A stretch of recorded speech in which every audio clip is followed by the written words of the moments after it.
I was gonna start with an outtake, but like you can't just make outtakes happen. It's Gremolata. What is that? Wouldn't you like to know?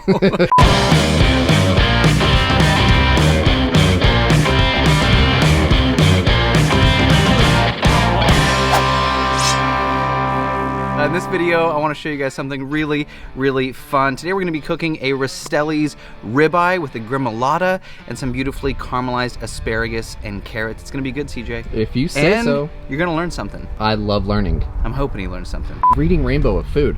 Reading rainbow. Butterfly in the sky, I can go twice as high. Take a look, it's in a book. It's Reading rainbow. I didn't remember until you started singing, and then like it all. And I'm hoping when you guys make Gremolata at home, you'll have that same emotional connection as LeVar Burton. And let's start cooking. I'm super excited for this video because we are featuring the all-new Adventure Ready 17-inch range top, which if you haven't seen it, it's got a 17-inch griddle on one side, and then on the other, it's got this awesome single burner.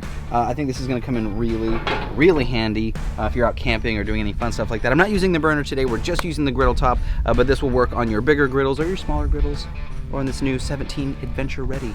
Or how did I say it earlier? Adventure Ready. Ready. So let's get cracking on the first thing. So I'm gonna show you guys how to kind of work with your ingredients, let your ingredients shine without overcrowding it with too much flavor. Let the flavor of the ingredients be the star of the dish. So I was at the grocery store and I found these beautiful carrots. Check these out, CJ. I'm actually trying to grow carrots at the moment, but it's definitely early in the process. So mine do not look like this, but in the very near future, I plan on pulling my own carrots out of the earth and munching on them. So we don't need all of this. So we're gonna cut off most of that stem. We're gonna leave just a touch because it's pretty, very, very pretty. Get rid of some of that. So now with our carrots, these take the longest to cook, which is why we're gonna start with these. I'm just gonna take them in half. I wanna keep some of that stem intact, but I am gonna go right in half, just like that. Oh, lost one. One's pretty. You know, we talk about presentation a lot. Your food does not have to look pretty, but it just feels better cooking. It feels better serving it. It's like when you put on your Dapper Dan clothes and you feel good to be out in the world. Get you a nice pomade in your hair. I'm a Dapper Dan man. I'm a Dapper Dan man. Name that movie. Oh, come on now. I wasn't talking to you. Okay. Oh, name that movie. I responded with another movie. Okay. So I think this is good. We'll save the rest for later. So these look great. So we just cut them in half, lengthwise, just like that. And that's just a really fun presentation. We're gonna get a nice caramelization, a nice cook on the cut side. So we're gonna go ahead and get those down. So I'm gonna take a little bit of olive oil. Let's go to like medium heat. Just like that. Throw these beauties. Cut side down. Possibly. Potentially. Those are beautiful. If you want to, I'm gonna press. Use a press. Come on now. You know what? I'm gonna go get my bacon press because it's a carrot press? Carrot press. I don't know if we've shown the video yet, but this has happened to me where Nate gives me grief because I forgot ingredients. Sure, it's not ingredients, it's the bacon press, but still. I got it. Hold it in place. There we go. Now we're cooking. Now we're cooking, people. Now this is from Rastelli's. Rastelli's is fantastic. Right now, if you go onto our website, blackstoneproducts.com, and you make a purchase, we have a very special deal with Rastelli's. You can get all that food delivered right to your house. So head over to blackstoneproducts.com. You'll see the little logos and icons. Beautiful. So here is kind of steak 101. You want a crust, right? Crust is like a good sear on your protein. That's where the magic is. Getting that beautiful Maillard reaction. Let me just give you the tip. You want to make sure that your steak is dry, because if there's any moisture on the skin, any liquid, that's gonna start to steam and boil before it'll start caramelizing. So that is tip number one. Let's check on these guys real quick. Looking pretty. Yeah, look at that. Can you see that? Yeah. So now that we have our steak, we're just gonna go very, very simple. I'm a salt and pepper kind of guy.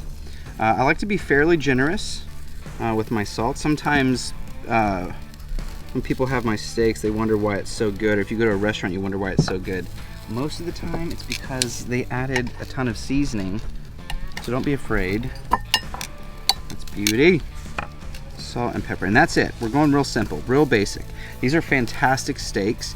We're gonna let the steak flavor shine without crowding it too much with anything else. Now, if you have your sides, especially that fat side, I like to turn it onto the plate and get some of that seasoning onto that side.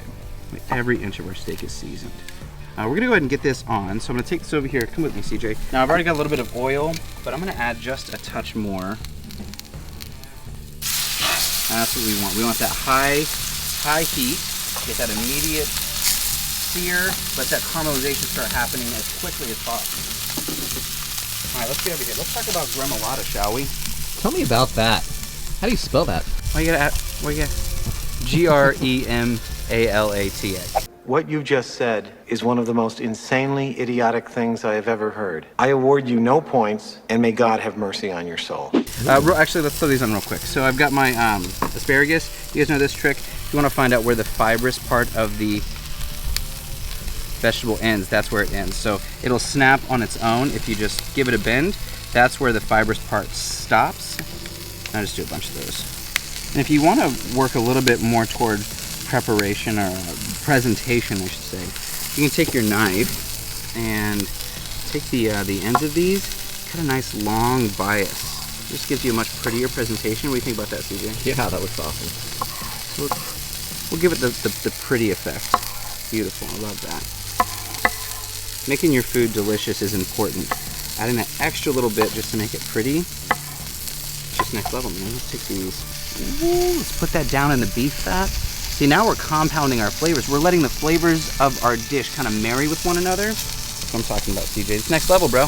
Next level. All right, let's tired get of the to other level. Gremolata. So Gremolata is really, really simple. It's kind of like chimichurri. We're going to start with some parsley. This is a flat leaf parsley. I am just not a fan of the curly parsley. Just not a fan. It just feels like garnish for a plate, and that's it. Let's be honest. Feels like Holiday Inn, 1997. Oh, that was a rough That's just year personal. for Holiday Inn in '97. Personal. So I'm just doing a rough chop here. Want it kind of small because this is the base of our sauce. Now, if you're not using parsley like this, parsley is rich with flavor, a ton of beautiful flavor. We're gonna compound that with some garlic and some lemon. I mean, you could have just stopped where we are on the griddle, right? You could have stopped with just steak and vegetables, but adding this just takes it to another level. It's like that one little magic component. That's looking good. All right, now I'm gonna take my microplane. There we are. And I'm gonna take some of this fresh lemon. I'm gonna take this right over the top. I'm gonna get some of that beautiful flavor of that lemon zest. All of the flavor is in the oil, so you don't want to go past the yellow and get into the white. The white is known as the pith, and that's not what you want. You just want the yellow. Can I move this out of your way so you can get a good shot, CJ? Sure. All right, guy. Thanks, buddy. That's good looking. It smells amazing.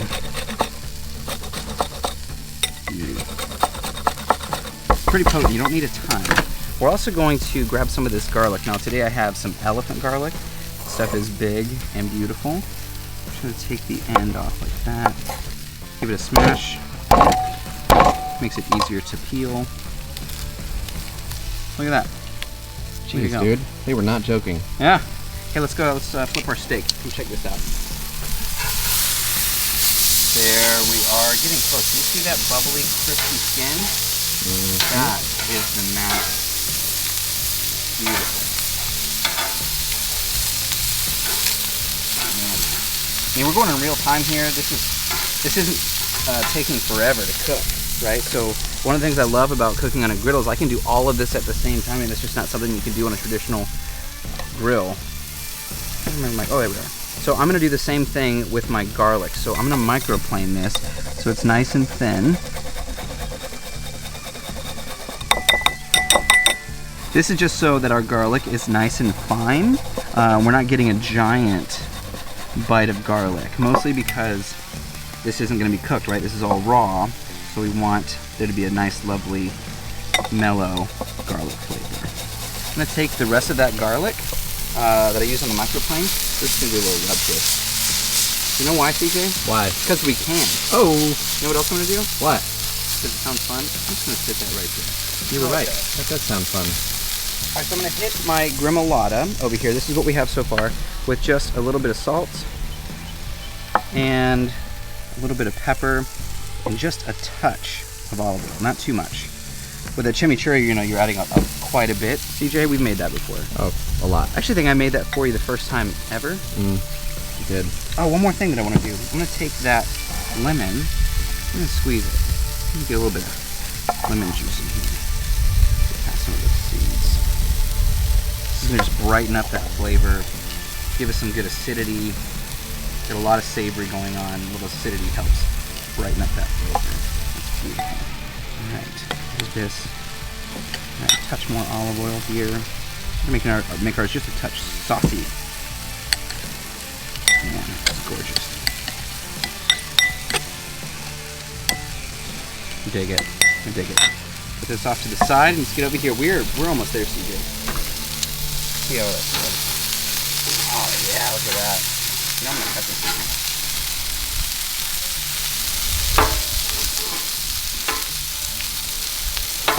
There's some caramelized garlic in here. One thing that's nice on this, you can kind of like start, if you want to steam some of your vegetables, you can kind of stack them up a little bit, move them over to the side of the griddle, kind of bunch them up, and they kind of like hold together like a little family, and they'll steam and finish cooking. All right, buddy, you ready to eat? Always. I'm ready to eat. Hasn't even been that long. Nah. Like, this is full-on, real-time cooking. I guess not full-on. You guys been watching the live videos? If you guys are here on YouTube, make sure you check out our Facebook page. We do live videos all the time. You can find Todd Tovin, find Blackstone Betty, all the goods, even Mr. CJ Frazier. He's behind the camera. Oh, hey, guy. There he is. Feeling good about this. Okay, we're gonna bring this over. We're gonna let this rest on our plate. That's how I roll, CJ. Some of those juices are gonna get beautiful and lovely. They'll start to release a little bit. Maybe that's lesson 2, Steak 101.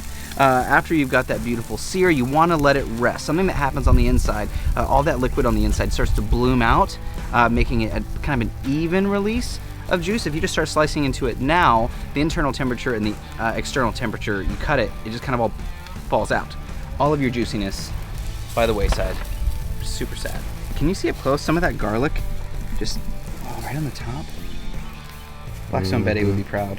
She would be. I think she would. I think she would. All right, let's take some of our beautiful vegetables. Here we go.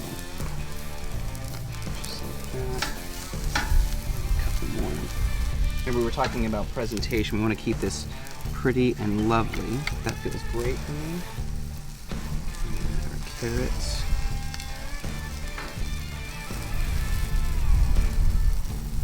What do you think, one more? Yeah.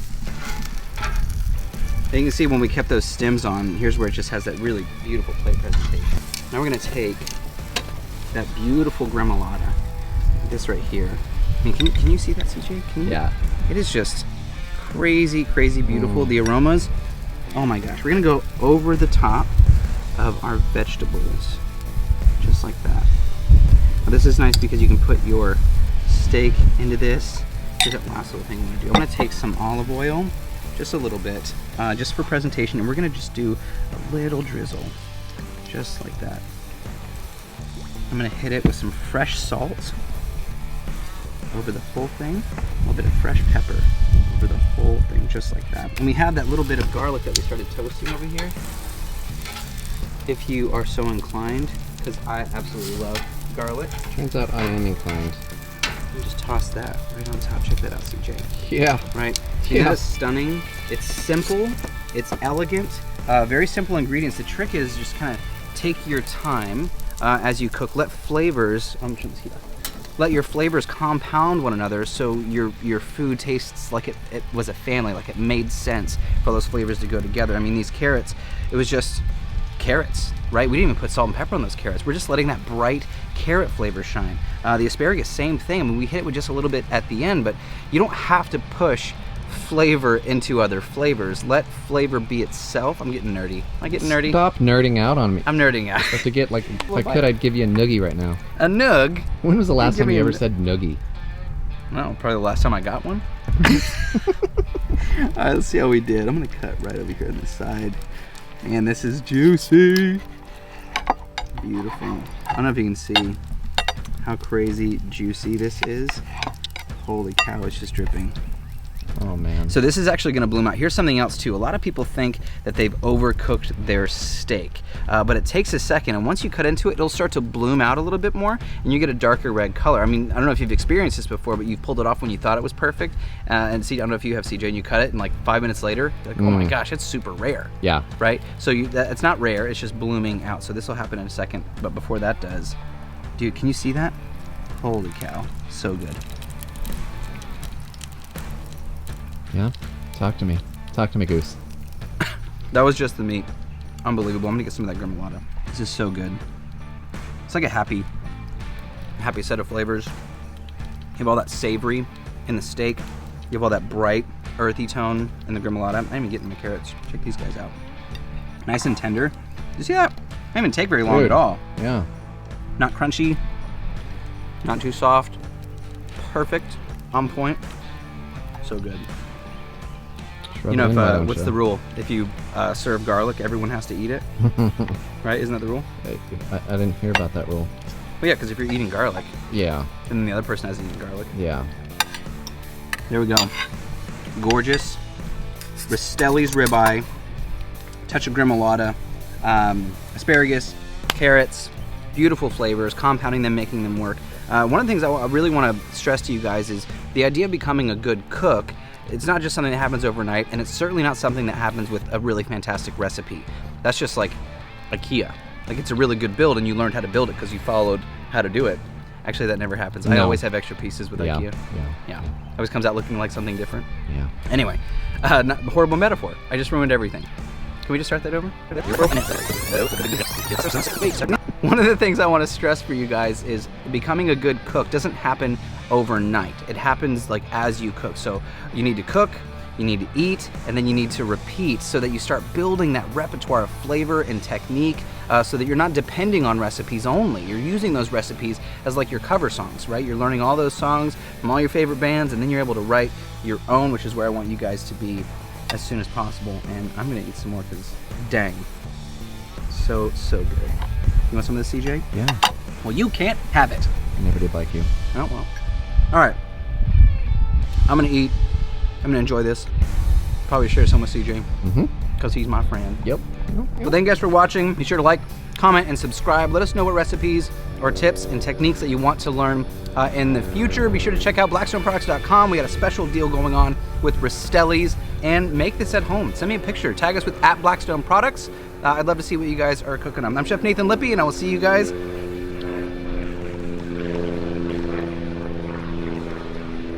in the next video. I don't know, could they even tell that it was an airplane? Oh, that you got to be able to tell. There's that- an airplane. Wish I would have known there were delicious biscuit crackers in the car. I'm sorry to put delicious crackers in my stomach now, doesn't Carl?